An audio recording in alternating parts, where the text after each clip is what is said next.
السلام علیکم موزن ناظرین۔ حضرت یونس علیہ السلام اللہ کے نبی تھے جنہیں اپنی قوم کے لیے ہدایت کے لیے بھیجا گیا تھا۔ یہ قوم گناہوں میں غرق تھا اور اللہ کے نافرمانی کرتا تھا۔ حضرت یونس نے اپنی قوم کو محبت اور صبر کے ساتھ انہیں اللہ کی عبادت کی طرف بلایا۔ وہ اپنی قوم کو اللہ کی رحمت اور عذاب سے ڈراتا، لیکن وہ قوم نافرمانی میں غرق ہو چکا تھا۔ حضرت یونس نے وہ اپنی قوم نے ان کی باتوں کا مذاق اڑایا اور انکار کر دیا۔ حضرت یونس نے بار بار انہیں اللہ کی طرف بلانے کی کوشش کی، لیکن اس کی قوم کچھ بھی سنتا نہ کہنے کو تیار تھا۔ لیکن وہ قوم کی رویہ روز بروز سخت ہونے لگے اور نافرمانی پہ پکے بنتے جا رہے تھے۔ حضرت یونس علیہ السلام بہت دن تک صبر کرتا رہا۔ ان کے دل میں بھی دکھ بڑھتا گیا کیونکہ قوم نہ مان رہی تھی۔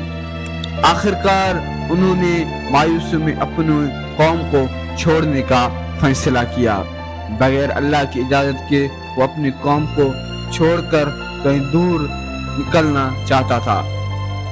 حضرت یونس علیہ السلام نے اپنی قوم کو چھوڑ کر سمندر کی طرف روانہ ہو گیا تاکہ وہ وہاں سے کہیں دور جا کے اللہ کا عبادت کرے، کیونکہ اللہ کے عبادت کے بغیر اس نے اپنی قوم کو چھوڑا۔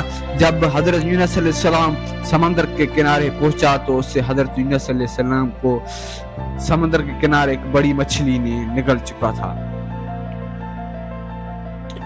مچھلی کے پیٹ میں وہ چلا گیا، لیکن وہاں جب مچھلی نے اسے نگلا تو حضرت یونس علیہ السلام بہت ڈرے اور بہت مایوس ہونے لگے۔ جب اس کو اپنے بات پہ پچھتاوا ہونے لگا کہ میں نے اللہ کے اجازت کے بغیر اپنی قوم کو چھوڑا، وہ رونے لگا اور اللہ سے دل کی گہرائیوں سے اور اپنی خلوص سے اللہ سے معافی مانگنا شروع کیا۔ حضرت یونس علیہ السلام کی دعا قبول ہو گئی کیونکہ خلوص دل سے معافی مانگ رہا تھا۔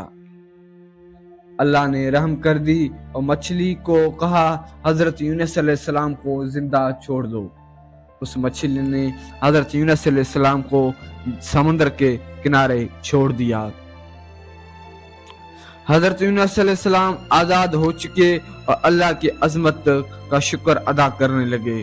اس دوران ان کی قوم نے بھی اللہ کی طرف رجوع ہو گئے تھے۔ قوم نے اپنے گناہوں سے توبہ کی اور نبی کی بات ماننے لگے۔